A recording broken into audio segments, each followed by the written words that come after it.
À peine elle naît qu'elle fait des malheureux. La mise en œuvre de la vidéo-verbalisation fait grincer les dents de certains transporteurs. Ce nouveau système du gouvernement qui lutte contre l'incivisme sur les routes ivoiriennes s'appuie sur les dispositifs de vidéosurveillance installés dans l'espace public et permet de sanctionner à distance une infraction au code de la route. À la nouvelle gare de la commune d'Adjamé, la circulation est fluide. À ce carrefour qui d'ordinaire laisse entendre des klaxons de voitures et des bouchons liés au stationnement anarchique, se dégage un calme plat.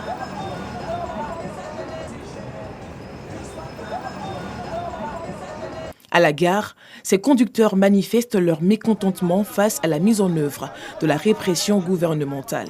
Sur 200 véhicules que compte la gare, seulement 60 circulent.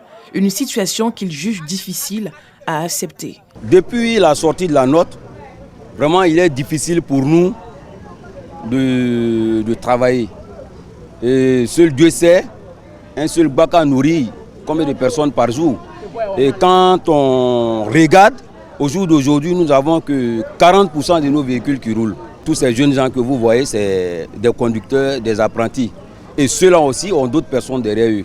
Impuissants, ces transporteurs demandent un report de la mesure. Si vraiment le gouvernement pouvait encore nous accorder un petit temps afin qu'on puisse mettre un peu la main dans ces véhicules-là, parce que tout le monde n'a pas les mêmes forces.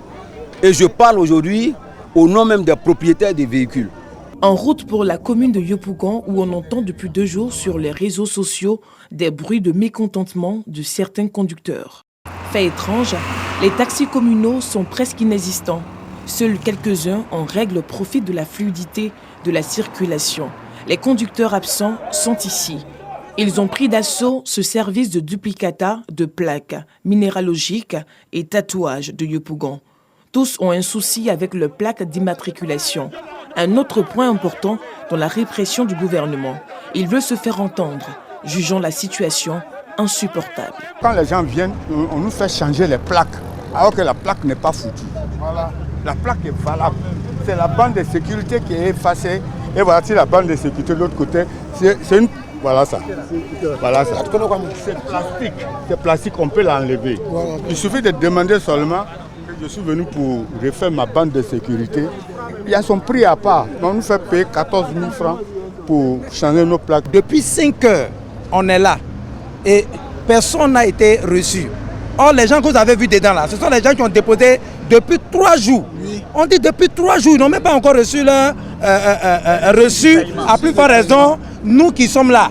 Désespérés, certains font même des propositions. Si vous pourrez créer des plateformes pour nous, pour qu'on puisse payer en ligne, comme c'est fait pour la carte d'identité, pour que nous puissions évacuer à nos occupations, si on peut payer en ligne, c'est mieux que faire tout ce rang. Après une vaste opération de sensibilisation qui a duré plus de 3 mois, suivie d'une phase test de la vidéo-verbalisation, le président de la Coordination nationale des gares routières de Côte d'Ivoire juge que les transporteurs disposaient de temps. La note de la vidéo-verbalisation, elle est pendante depuis 2018. Les caméras ont été installées et nous avons eu plusieurs séances de travail que nous avons toujours rendues dans les gares routières comme information. Pour dire, essayez de faire l'effort, mettez-vous dans les normes, d'un. De deux, faites l'effort, c'était prévu pour le 1er août. Les transporteurs, dans leur plus de 80%, nous ont rapproché pour demander un report. Le ministre des Transports, M. Amadou Kone, a accepté de reporter jusqu'au 7 septembre, plus d'1 mois. Donc on n'a plus d'arguments, parce que même si on reporte jusqu'en janvier, il y a des transporteurs qui ne vont jamais se mettre en règle. Par ailleurs, il invite les transporteurs à se conformer à la décision du gouvernement. Chers chauffeurs, chers Bramro, faites l'effort. Faites-vous respecter et respectez la corporation que vous représentez. Si vous avez les reçus, que les plaques d'immatriculation ne sont pas faites, prenez contact avec nous.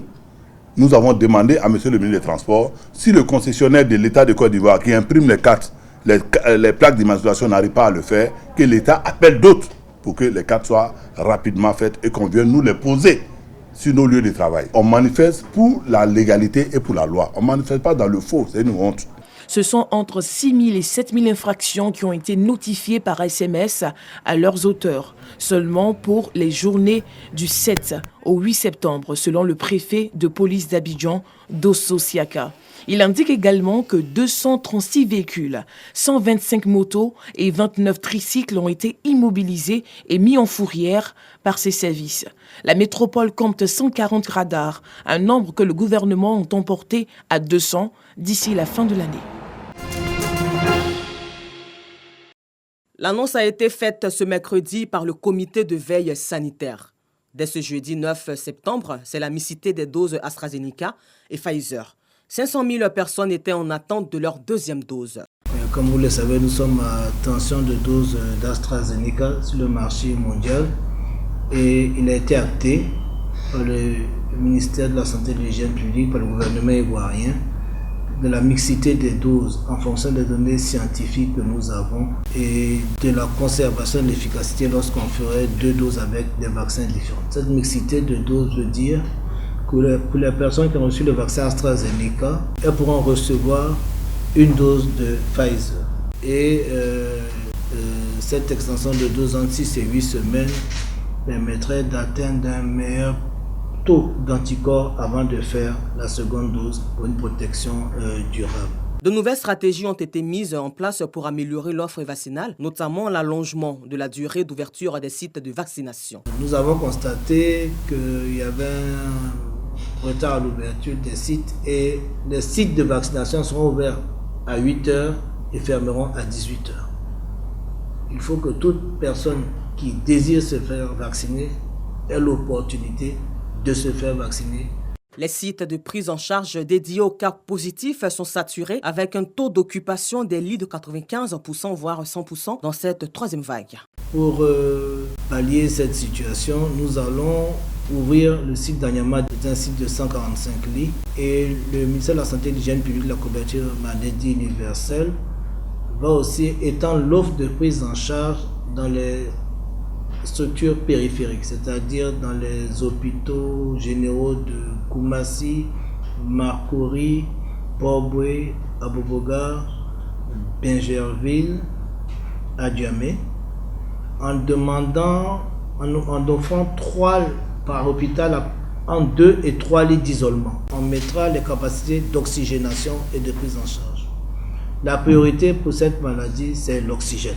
Les populations sont à nouveau invitées à respecter et multiplier les mesures barrières. Peu importe celui qui va prendre le trophée ce soir, mais le plus important, c'est l'idée de paix, l'idée de cohésion sociale, l'idée de motivation, l'idée de réconciliation. Un tournoi de football pour encourager la paix et la cohésion sociale à Yopougon. Les populations en ont donné l'exemple. Après plusieurs semaines de compétition au Pesco Stadium du Terminus 40, FC Village en blanc avait rendez-vous avec FC Philippe en finale. Une belle partie au cours de laquelle les joueurs ont fait montre de leur talent, comme ce fut le cas durant toute la compétition. Malgré les velléités offensives de part et d'autre, Abémon Emmanuel et Kofi réussiront à garder leur cage inviolée. C'est finalement à la séance fatidique des tirs au but que FC Village s'impose grâce à Guédé Wilfried. Vous avez constaté avec moi qu'on a assisté à un beau tournoi, signe d'une convivialité et d'une fraternité entre frères ivoiriens. Ce n'est pas obligé que nous ayons la même idéologie politique, mais nous avons un intérêt commun. L'intérêt commun que nous avons, c'est le développement de la Côte d'Ivoire. Alors, chers jeunes, mobilisons-nous pour la paix, la cohésion et le développement de notre pays. À l'heure des récompenses, Philippe FC, finaliste malheureux, reçoit un jeu de maillot plus une enveloppe avant que Kobe Frank, capitaine de l'équipe victorieuse, ne reçoive des mains de l'honorable Touré Alpha Yaya, parrain du tournoi, un trophée, un jeu de maillot plus une enveloppe d'1 million de francs CFA. Rendez-vous en 2021 pour la 2e édition. Ce sont les restes de la dernière base de la CIA en Afghanistan. Véhicules, bâtiments et munitions ont été détruits par les Américains avant leur départ. Un arsenal que les talibans auraient bien aimé utiliser. Pour autant que je sache, des Américains y vivaient, notamment des gens de la CIA américaine. Et une section était attribuée à l'armée afghane pour une de leurs fameuses escouades.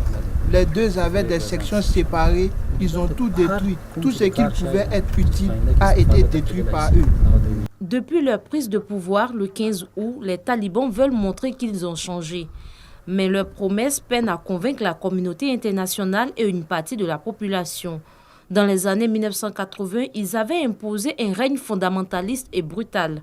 Depuis 20 ans, ils ont perpétré d'innombrables attentats sanglants, visant aussi les civils.